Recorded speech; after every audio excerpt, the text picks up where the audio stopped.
This is the Magistry of Taiko Drumming, a Japanese tradition rich in history.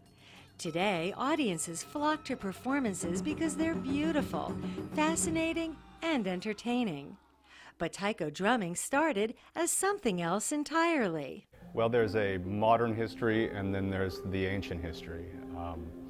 The ancient part of the history is that it is deeply woven into the Japanese culture and was not used in an entertainment sense. It was much more ritualistic, so it was seen in shrines, it was seen in other rituals.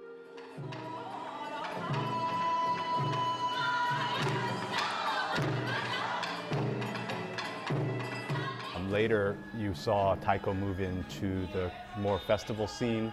Then you saw Harvest Festival, Spring Festival, in a more celebratory way. The music was also once used on battlefields as a way to communicate and mark territory. But there's another story in the beat. We think Taiko drumming sound is beat of your heart. In other words, it's related to everybody, from a baby to old people. Since you are inside of mom, you are hearing heartbeat. That is the sound of Taiko.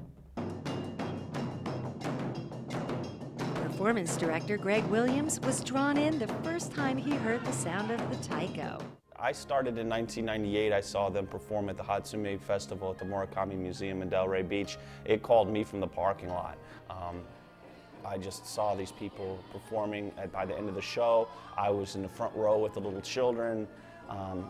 It makes people laugh, it makes people cry. It really just brought me in from the very get-go. The Taiko drums, they bring this vibe of celebration and they have a very inviting feel to them. So when someone hears the Taiko in the distance, it draws them to the drum. And so that lends a lot of power to a lot of gatherings. The word Taiko literally means fat drum, and as you can see, the drums themselves are works of art. There are different ways of making Taiko. Typically you're seeing wood and leather and metal as the elements that they're constructed out of. Ideally, it's made out of a single piece of wood.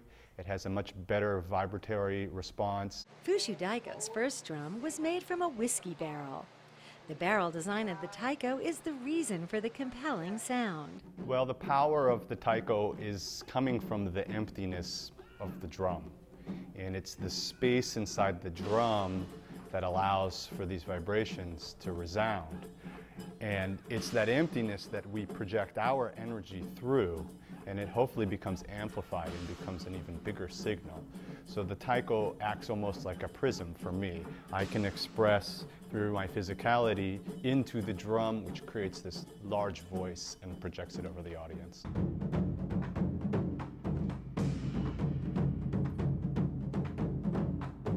Physicality is an understatement. Taiko drumming is where athletics meet art. When we're in the dojo, which is where we train, we use a lot of repetition, a lot of stamina training, so that when it's time to actually do a performance, we've got plenty of power to make it through. You're gonna have all your power. Bring up. Ow!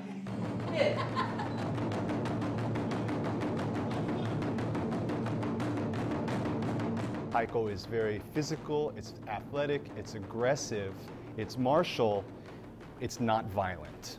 And it's a great release for pent-up emotional stuff, which we all have. Add emotion into the mix and you start to understand Taiko's enduring appeal. There is something very basic, very visceral, very animal about the Taiko drumming that I think appeals to people in a very physical sense that their mind doesn't have to understand. It feels good, it gets them in their gut, and it could be an older person or a younger person. It really has broad appeal. It takes a certain amount of effort, a certain amount of willpower, but it's a joyous kind of pain and struggle. It also brings us very close as a group too. You know, when you sweat and try your hardest to do something, you become close, and it's a nice, honest expression that I do enjoy. Today, there are taiko drumming groups around the world. Our own Fushu Daiko was started over 20 years ago by Yoshiko and Charles Kane, a married couple fascinated with the art of taiko. Fushu Daiko is made up of South Floridians from every culture. Over the years, we've had people from every background and religion and all come together to play these drums and to come together as a community. And it's a beautiful thing, you know, and it's something that's worth sharing, you know, with the public. But the music isn't the only thing worth sharing. It's a visual art too. It's not just music.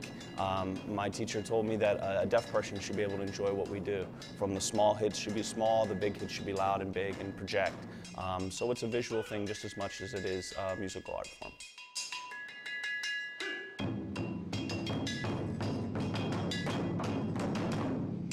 We don't care how good we look or how beautiful we look. We just want to put the mind to a hit. And I think audience can feel that. And somehow we give them energy.